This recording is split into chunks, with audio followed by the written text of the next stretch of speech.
تفتكر كده لو انا جيت قلت لك دلوقتي انا هديك تصميم كويس جدا وهديك كمان ان انت تقدر تشحن من موبايلك كل الموبايلات التانية كأنه باور بانك ومعاك بطارية 5000 ملي امبير وشاشة عملاقة 6.3 من عشرة وذاكرة 64 ورامات 3 جيجا. تفتكر كل ده هيكون موجود في هواوي واي 6 بي بكام؟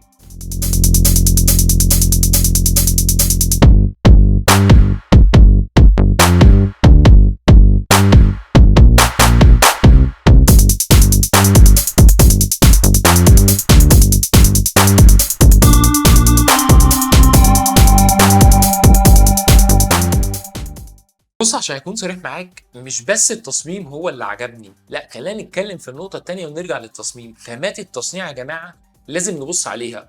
الضهر كله عبارة عن بولي كربونات وكمان عندك فريم بلاستيك، ولكن لمّا تيجي تمسك الموبايل لأ، أنت ماسك فعلًا سبيكة في إيدك، تحس إن أنت ماسك موبايل ليه وزنه وليه قيمته.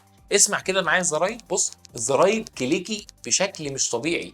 بُص الزراير كليكي، يعني الزراير بتحطها فعلًا تدوس عليها لأ بتداس، الزراير ما بتتحركش ثابتة في مكانها، كل ده بيعبّر عن جودة تصنيع الجهاز، ده غير طبعًا إن الجهاز سميك شوية ولكن ده فادنا إن ما بقاش في بروز لل3 كاميرات اللي موجودين هنا، على عكس كل الموبايلات اللي بنشوفها دلوقتي بيبقى فيها بروز، لأ ممكن تدّيني موبايل سميك شوية ولكن في نفس الوقت لازم تدّيني ما فيش بروز في الكاميرا، حتى لو أنت بتدّيني جراب بس بروز الكاميرا يعني بيضايق بصراحة. لو أنت من هواة اللي أنت تحب تشيل الموبايل من غير جراب لأ هتتضايق شوية وخاصةً هتخاف على الكاميرا لا تتجرح. وكمان بقى في حاجة لاحظتها قبل ما أدخل معاك في التصميم بقى والجديد اللي هواوي عملته، إن الموبايل رغم إن فيه بطارية 5000 ملي أمبير وسميك، لأ الموبايل يعتبر وزنه متوسط، مش الخفيف ومش التقيل أوي، ويعتبر وزنه يعني كويس. أنا وزنه مش حاسس بيه في الإيد، وزنه حلو يعني مدّي كده فخامة في الإيد. التصميم بقى هواوي هنا عملت حرف اس بيدور حوالين الاضاءه، يعني كل ما تديله اضاءه كده يبدا الحرف الاس ده يتغير.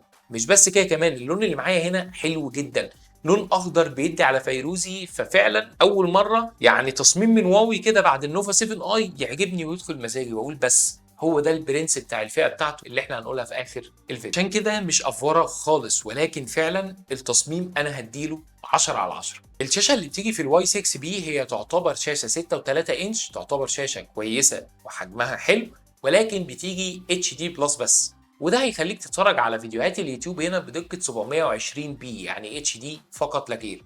ولكن مع ذلك بتقدم زوايا رؤيه كويسه جدا ووضوحها تحت شاشه الشمس حلو قوي، وطول ما انت بتتفرج على افلام مسلسلات فيديوهاتي كده طبعا لازم تتابع الفيديوهات بتاعتي، فلازم تشترك في القناه وتفعل الجرس لو انت مش مفعله. الفيديوهات هنا فعلا عليها حلوه رغم ان هي اتش دي، ولكن زوايا الرؤيه هنا مظبوطه قوي.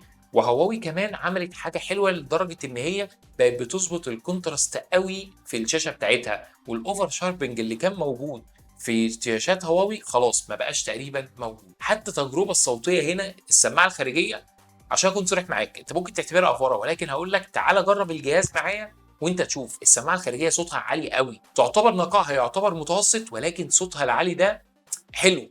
وهي يعتبر البيز بتاعها برضو متوسط، ولكن على سعر الجهاز اللي هنقوله في الاخر لا، تجربه صوتيه وشاشه كويسه جدا وتقييمي ليهم 9 على 10. معاك رامات 3 جيجا وذاكره 64 جيجا ومعالج ايوه من ميديا تك هيليو بي 22. التوليفه دي كلها احنا شفناها في تليفونات كتير الفتره اللي فاتت، ولكن التجربه هنا مع الام يو اي 10 واندرويد 10 هي تعتبر حلوه ومش حلوه في نفس الوقت.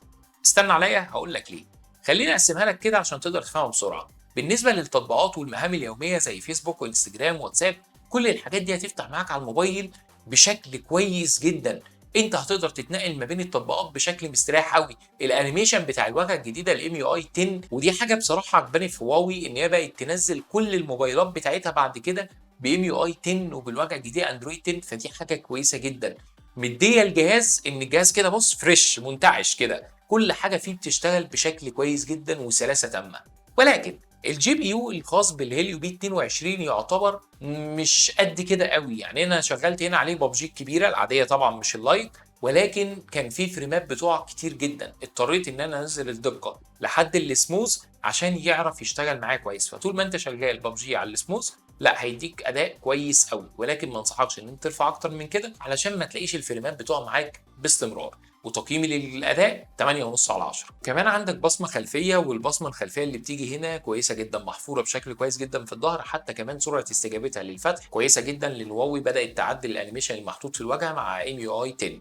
فالبصمه بصراحه ما عنديش عليها اي مشاكل اطلاقا. البطاريه اللي بتيجي هنا بحجم 5000 ملي امبير، وبتكمل معاك اليوم بشكل كويس جدا. مش بالعكس، كمان ده انت ممكن توصل بيها لحد يوم ونص ويومين لو انت استخدامك فعلا قليل او متوسط. ولو استخدامك شاق لا، هتكمل معاك يوم مستريح او مش هتحتاج تشحنها اصلا الا في اخر اليوم.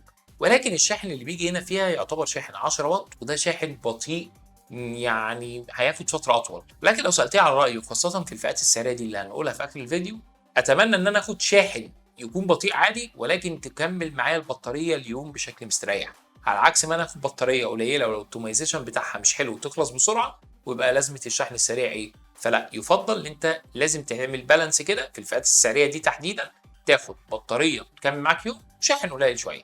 ولكن الميزه اللي هنا بقى واللي موجوده في الفئه السعريه دي اول مره تظهر فيها، وهي الشاحن العكسي، اللي انت تقدر توصل الشاحن الموبايل ده باي موبايل تاني وتشحنه. زي مثلا ما استاذ عبد الله ورا الكواليس قاعد بيتحداني ان البطاريه دي مش هتستحمل ان هي تشحن موبايل تاني، وانا اتحداك وهنزل لهم فيديو تاني بيثبت الكلام ده. اعملوا سبسكرايب دلوقتي وفعلوا الجرس عشان يوصل لكم الفيديو ده بمجرد ما ينزل. هتحداه واعمل هنا شحن عن طريق موبايلات تانية من خلال الواي 6 بي بتاع هواوي. بص بقى، من وجهة نظري انا ان الكاميرات عمرها ما بتتاخد بلغه الارقام. لو انت عايز تبص على ارقام الكاميرات هتلاقيها تحت في اول كومنت، انزل بص عليها وارجع لي هنا تاني عشان اقول لك التجربه الفعليه اللي من وجهه نظري هي الاهم. لما تيجي تبص على الكاميرات الخلفيه، لا، هتلاقي ان الكاميرا الخلفيه بتطلع معاك صور حلوه لو انت في اضاءه كويسه وتفاصيلها بتعتبر حلوه. ولكن اول ما بتدخل بالليل لا، بيبقى فيه نويز كتير جدا. يعتبر الكاميرا الخلفيه تعتبر من متوسطه الى جيده في الاضاءه المرتفعه والاضاءه الصناعيه القويه، وتعتبر ضعيفه في الاضاءه الليليه. اما العدسه العريضه فهي بتطلع معاك صور حلوه، ولكن هنا يعتبر الاوبتمايزيشن كمان، خاصه عشان المعالج بيخلي الصور بتاعت العدسه العريضه الوانها مختلفه بنسبه اكبر عن الكاميرا الاساسيه. ولكن العدسه العريضه ما تعتبرش الاوسع اطلاقا. اما من ناحيه العزل فلا، العزل بتاعه كويس وبيطلع صور بشكل كويس جدا. من ناحيه العزل ما عنديش عليها اي مشكله. اما بقى من ناحيه الكاميرا الاماميه، بص الكاميرا الاماميه دي غريبه قوي. يعني ممكن مره تاخد بيها صوره حلوه ومره تانية ما تطلعش معاك الصور كويسه. ولكن اللي انا لاحظته ان العيب مش في الكاميرا او في الرقم بتاع الميجا بكسل، على قد ما هو في الاتش دي ار، اي الفرق ما بين افتح نقطه في الصوره واجمع نقطه في الصوره. الاتش دي ار يعتبر هنا من مقبول لمتوسط، يعني محتاج يتظبط شويه. وانا بصراحه بناشد واو ان احنا محتاجين سوفت وير ابديت يظبط الكاميرا اكتر من كده، خاصه ان الام يو اي 10 المفروض ان هو ظابط اصلا لوغاريتمات الكاميرات كويس جدا. فاعتقد بتحديث بسيط لا يقدر يحل مشكله الكاميرات.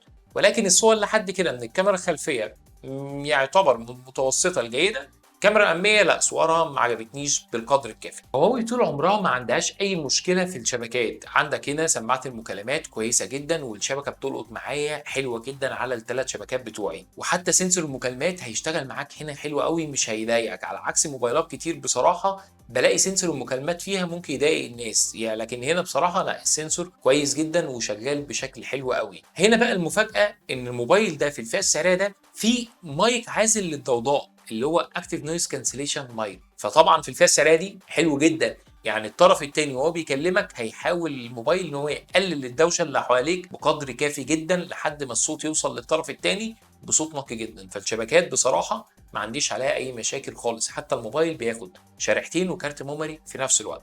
فتقييمي للشبكات 10 على 10. الواي 6 بي وقع تحت طائله الحظر، معلوش خدمات جوجل ولكن عنده خدمات الاب جاليري. وبصراحه اتفاجئت اول ما فتحت الاب جاليري هنا لقيت عليه تطبيقات جديده ما كانتش موجوده. يعني كان الاول مثلا على سبيل المثال عندك اورنج بس هي اللي نازله، التطبيق بتاع اورنج. دلوقتي عندك التطبيق بتاع انا فودافون كمان نزل بشكل كويس جدا وشغال طبيعي قوي. فدي حاجه بسطتني قوي. حتى اوبر بداوا يعملوا لك زي ابلكيشن كده، هو مرتبط بالبراوزر وبيفتح من خلاله المتصفح، ولكن هو موجود وموجود بشكل كويس وعينك هتتعود عليه. فلحد دلوقتي الاب جاليري موجود كمان عليه الاب فيندر اللي انت تقدر تسرش على كل التطبيقات بتاعتك ويلاقيها لك بشكل كويس جدا. حتى كل العاب ببجي كول اوف ديوتي كلها بتنزل، فيسبوك انستجرام واتساب كل ده بينزل بشكل تفصيلي، فما عندكش اي مشكله خالص من ناحيه التطبيقات اليوميه ولا حتى الالعاب، لا كلها تنزل على الموبايل ده بشكل كويس قوي. ولو انت عايز تفهم الموضوع بشكل اكبر من كده هسيب لك فيديو موجود في الاي اللي هنا او هنا، وهسيب لك كمان بوست تحت تفصيلي مكتوب فيه عن كل البرامج اللي انت كمان هتحتاجها كشكل تعويضي. كل البوست ده هتلاقيه تحت في الديسكربشن او في اول كومنت. واخيرا يا شعب التك العظيم وصلنا لنهايه المراجعه والزتونه اللي فيها الخلاصه، وركز بقى معايا كويس قوي في النقطه دي. هل الواي 6 بي يستحق فعلا سعره؟ طب بالراحه بس ما تتكلمش معايا، هقول لك سعره دلوقتي. لحد دلوقتي ولحد ما انت هتشوف الفيديو ده انا ما اعرفش التسعير بتاعه كام لحد دلوقتي. واخد شاشه فيديو دروب نوتش اللي هي 6.3 انش، واخد 3 كاميرات على الترند الجديد، واخد فينجر برينت بتشتغل بشكل كويس قوي ما عنديش عليها اي مشكله اطلاقا، واخد حتى كمان معاك هنا سماعات خارجيه قويه، واخد بطاريه 5000 ملي امبير، واخد مايك عازل للضوضاء، واخد عندك خاصيه الشحن العكسي اللي انت تقدر تشحن بيها كل الموبايلات الثانيه. فقيمه مقابل سعر وذاكره 64 مع رامات 3، يعتبر المعالج هو اللي متوسط شويه ولكن كويس على التسعير بتاعه. فلا انا اعتبره موبايل كويس جدا، وارشحه للناس اللي محتاجه تليفون يقدر يعتمد على تطبيقات السوشيال ميديا، تطبيقات يوميه، الالعاب زي بابجي وكل حاجه، بس زي ما قلنا على السموز. يعني لو انت عايز جهاز يكون للسوشيال ميديا اكتر، لا ده هيكون خيار كويس جدا ويعتبر هو الخيار الارخص بالنسبه لك. بس كده يا شباب دي كان كل حاجه عن مراجعه الهواوي واي 6 بي، واتمنى ان هي تكون عجبتكم. ما تنساش الدعم باللايك لان الدعم بتاع اللايك ده بيفرق معانا كتير جدا. ولو انت تشوفني اول مره فانا محمد طايل وبقدم مراجعات كتيره جدا على الموبايلات، كمبيوتر، كاميرات، كل حاجه تلاقيها في القناه دي. اشترك في القناه وفعل الجرس عشان ما يفوتكش اي فيديو. اشوفكم ان شاء الله في فيديوهات تانيه جايه كتير جدا. دمتم في رعايه الله. سلام.